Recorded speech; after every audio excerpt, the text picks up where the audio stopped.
ይሄን ተአምር በደንብ አድርጋችሁ ስሙ። ልጅ የላትም።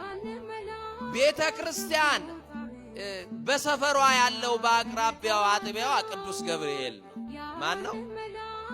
እና ይቺ ሴት የምትኖረው በገጠሪቱ የኢትዮጵያ አንዲት ከተማ ላይ ነው የምትኖረው።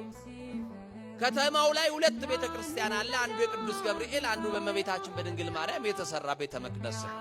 የሷ አጥቢያ ቅዱስ ገብርኤል ነውና ሰዎች ካገባሽ ይሄን ያክል ዓመት ሆኖሻል ለምንድነው ልጅ ያልወለድሽው እያሉ ካፋቸው የሚወጣው ቃል ቅስሟን እየሰበረ ማህበረሰቡን መንደሩን የተወች ሴት ናት። ቤቷ የተከተተች ሴት ናት።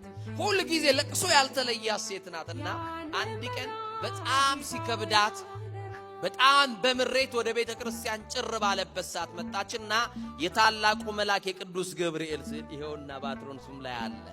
መጣችና በስዕሉ ፊት ተንበርክካ እንባዋን መንታ እያወረደች አንተ መልአክ ወደ ኤልሳቤጥ እንዲሄድ ወንድ ልጅ ትወልጃለሽ ብለህ እንዳበሰርካት ምን አለ የጌታ መልአክ ጸሎቴን ቅድመ እግዚአብሔር አድርስና ደግሞ አብስረኝና እስቲ ልጅ ልውለድ እባክህን መሰደቤን አርቅልኝ እያለች እንባዋን እንዲየጠረገች ስዕሉ ላይ ተቀባ ነበር። እንባዋን ስዕሉ ላይ ትረጭ ነበር። እንዲህ አደረገችና ጸሎት ጸልያ አንድ ነገር ግን ለእግዚአብሔር ቃል ገባች። ቅዱስ ገብርኤል ደሃ ነኝ፣ ምስኪን ነኝ፣ ገንዘብ የለኝም፣ ልጅ ከሰጠኝ ምሰጥህ ነገር ስለሌለኝ ልጁን በቤተ መቅደስ ክርስትና አንስቼ እስከሚያድግ ድረስ በዚህ ቤተ መቅደስ ብቻ አቆርብልሃለሁ። አያችሁ፣ በቃ ሌላ ምንም አላረግም።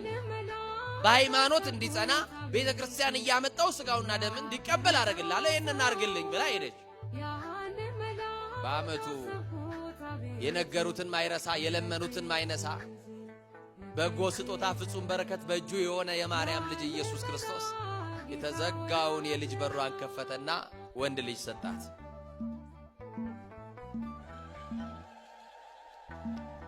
ወንድ ልጅ ወለደች። ከዛ በኋላ ያ ሁሉ የለቅሶ ዘመን አለፈ። የሰደቧት፣ ያሽማጠጡባት፣ ያሟት፣ የቦጨቋት፣ የከታተፏት አቤት እኛ ስንችልበት፣ አቤት መቆራረጥ፣ አቤት መከታተፍ፣ አቤት አሁን ጎመን እየበላን ግን ስጋው ተጀምሯል። አሁን ዝልዘላው፣ ቡጨቃው፣ አቤት አሜቱ አያደርስ እኮ ቤተ ክርስቲያን መተን መቅደስ ውስጥ እኮ ምናማክቶ ደፋሮች ታውቃላችሁ። ነጠላችን ብቻ አፋችን ላይ ጣል እናደርግና ይኸው መጣ እኮ ገሌን ነበር። እንዲህ ነው የምንባለው። ኧረ እግዚአብሔር ይማረን በእውነቱ።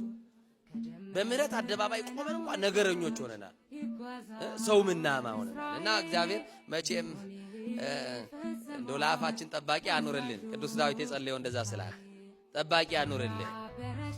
እና ይገርማችኋል እነዛ የሰደቧት ሁሉ እንኳን ማርያም ማረችሽ እያሉ የደስታዋ ተካፋይ ሆኑ። ጠላት እንደዚህ አፈረላት። ጠላቷን ማን አሳፈረላት? የሰደቧትን ያሽሟጠጡባት ማን አሳፈረላት? ማን በልጅ ባረካት? ልጅ መስጠት የሚችል ሰው አለ ወገኖች? ልጅ መስጠት የሚችል ባል አለ ወይ? ልጅ የማስጦታ ነው። የማስጦታ ነው። የሌላችሁ እግዚአብሔር የተባረከ ልጅ ይስጣችሁ። ለሐና ሳሙኤልን ሰጥቶ እንደ ካሳት ለክብሩ የተለየ ልጅ እግዚአብሔር ይስጣችሁ። የአንድ ሴት ታሪክ ነው ቅዱስ ገብርኤል ያደረገላት። ክፉ ቀን የገጠማት ሁሉ ቀን ፋሲካ ያለ መስሏት ስትበላ ስትጠጣ ወደ አውሮፓ ሄዳ ዱባይ ሄዳ ስትዝናና የኖረች አያችሁ። አንዳንድ ጊዜ ደስታችንን በልክ ብናደርገው መልካም ነው። እውነት ሐሰት እና ይገርማችኋል እቺ ሴት እዚህ መርካቶ ላይ ገበያ አዳራሽ ያላት ሴት ናት። እግዚአብሔር በልጅ ባርኳታል። ቆንጆ ትዳር ሰጥቷታል። የሰማችሁ ነው። ለስሙ ግን ኦርቶዶክስና ክርስቲያን ናት።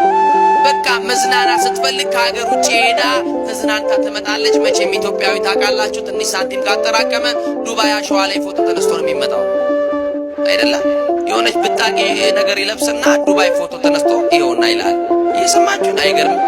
ላሊበላን ሄዶ ያላየ ወጣት፣ ጎንደር ፋሲለደስን የማያውቅ፣ ታሪኩን የማያውቅ፣ አክሱምን የማያውቅ ሄዶ በቃ ይገርም አዋራ ላይ እንዲህ ለአሸዋ ጥሩ አሸዋ አለ። እኔ ጠቁማችኋለሁ። ይገርማችኋል። እግዚአብሔር ከሁላችን ጋር ይሁን። እንዲህ ሆና የምትኖር ሴት ናትና አንድ ቀን ምን ሆነች መሰላችሁ? ትታመማለች። ምን ትላለች? ጤናዋ እየቀነሰ መጣ። አያችሁ፣ ተናግሬው አለው። አንድ ወዳጄ አዋሳ ከሚባል ከተማ በስልክ ይደውልልኝና አባ የሀብት መጠኔ ሲጨምር ጤና የቀነሰ ምን ይሻለኛል ብሎኛል። የሰማችሁ ነው አይደል? አዎ የሰው ገንዘቡ ባለበት ልቡ በዛ ይኖራል ያለው መጽሐፍ ለዛ ነው። ትንሽ ሀብት ሲኖር ቤት አካል ፍራሽ ላይ ይኖራል። አንተ ደግሞ ያለች ያስቀመጥካት ፖስ ላይ ነው ሄደህ የምታድረው። በቃ ሰላም የለም። የተንጣለለ ቪላ ውስጥ የጎጆ አክል አይሞቅም። ለብሰህ ይበርዳል፣ በልተህ ይርባሃል። የአበባ ምንጣፍ ላይ ተኝተህ ግን እንቅልፍ የለም። አያችሁ፣ ይህ እኮ ክስረት ነው ወገኖች። እና ይህቺ ሴት አንድ ቀን ጤናዋ እየቀነሰ መጣ። አታውቀውም ህመሟን። ብቻ ሰውነቷ ይከሳል፣ ሰውነቷ ይጠቁራል። ምን ሆነሻል ይሏታል ሰዎቹ። ልክ አይደለም ፊትሽ፣ ምን ሆነሻል ይሏታል። እና ቆይ እስቲ ሰው ሁሉ እንዲህ ይለኛል፣ እኔም ውስጤ ልክ አይደለም ልታ ያለችና ሄዳ ተመረመረች። ሁሉን ምርመራ አደረገች፣ ምንም የለባትም። ግን ያማታል። የሰማችሁኝ ነው? እሷ ያማታል። በሐኪም ደረጃ ግን ህመሙ አልታወቀም። አሁንም በሌላ ጊዜ ህመሙ እየጨመረ መጣ። ገንዘብ ስላለ መቼም በምን መንገድ አለ ነው የምትሉት እናንተ ትላላችሁ። በሰማይ የሰማዩን መንገድማ በገንዘባችሁ መቼ አገኛችሁበትና ከታወቀበትማ በገንዘብ የሚጸደቅበት ነበር። አላወቅንበትም እንጂ ሄደችና ባንኮክ ነው ምናምን የሚባል ሀገር ታከመች። እዛም ምንም የለብሽም አሏት። አሁን የሆነ ሀገርም ሄደች፣ እንደዛ ታከመች፣ ምንም የለብሽም አሏት። ኢትዮጵያ መጣችና እንጦጦ ኪዳነ ምህረት የእንጦጦ ንግስት ኪዳነ ምህረት ተወዷታላችሁ? የራማዋን ንግስት ኪዳነ ምህረትን ተወዷታላችሁ? ማናት የራማ ወካላችሁኝ? በኋላ አወራላችኋለሁ። እግዚአብሔር ከሁላችን ጋር ይሁን። እና ኪዳነ ምህረት መቼም ልጆቿ እኛን በዘርፋፋ ቀሚሷ እኮ ሽፍን አርጋ እኮ ነው ያዘችን። ክፉ ቀንን ልታሳልፈን የመከራውን ዘመን ኪዳነ ምህረት እኮ ነው ያሳለፈችልን አይደለ? ዛሬም እየከለለችን ያለች እኮ አዛኝቷ ስላለች ነው ከኛ ጋር። እና እንጦጦ ሄደችና ምን ብላ ጸለየች መሰላችሁ? ኪዳነ ምህረት አለች፣ እኔ ማሪኛት ማሪኝ ብዬ አለምንሽም፣ በሽታዬ ምን እንደሆነ ግን ግለጭልኝ፣ ለሚጠይቀኝ ሰው በዚህ በሽታ እኔ ታመምኩት እንኳን ልበል አለች። አያችሁ፣ ግማሹ መድኃኒት ፈልጎ ሌላው ደግሞ በሽታውን ማወቅ ፈልጎ ሄዶ ይሄዳል ቤተክርስቲያን። ለመነቻት፣ ተማጸነቻትና ከእንጦጦ ስትመለስ አንድ የሆነ ክሊኒክ ነገር ታነብና ቆይ ማን ያውቃል እዚህ ገብቼ ብታይትልና ዶክተር ያመኛል ሙሉ ምርመራ ማድረግ ፈልጋለሁ ትልና ምርመራ ስታደርግ ዶክተሩ መንገር ይፈራና እያስተዛዘነ ብዙ መኩራት ብዙ ነገር ብሎ ያው ታውቃላችሁ ብሬኖሽ አድርጎ ነው አይምሯችሁን በጣም መጀመሪያ በደንብ ይጠብቅላችኋል አይደል? ከዛ በኋላ ምን አላት መሰላችሁ? ባለቤት አለሽ? አዎ። ልጆች ወልደሻል? አዎ። አሁን የምነግርሽ ነገር በቃ ራስሽን ትሪት ማድረግ ነው የሚጠበቅብሽ። በደምሽ ውስጥ ካንሰር የሚባል ነገር አለ አላት። ምን አለ አላት? በሰው እጅ ከመውደቅ ይጠብቃችሁ፣ ታማችሁ ባልጋ ከመውደቅ ይጠብቃችሁ። በጣም አዘነች፣ ራሷን ሳተች፣ ወደቀች። ጠበቃት ዶክተሩ ራሷን እስከምትነቃ ድረስ። የባለቤትሽን ስልክ ስጭኝ አላት።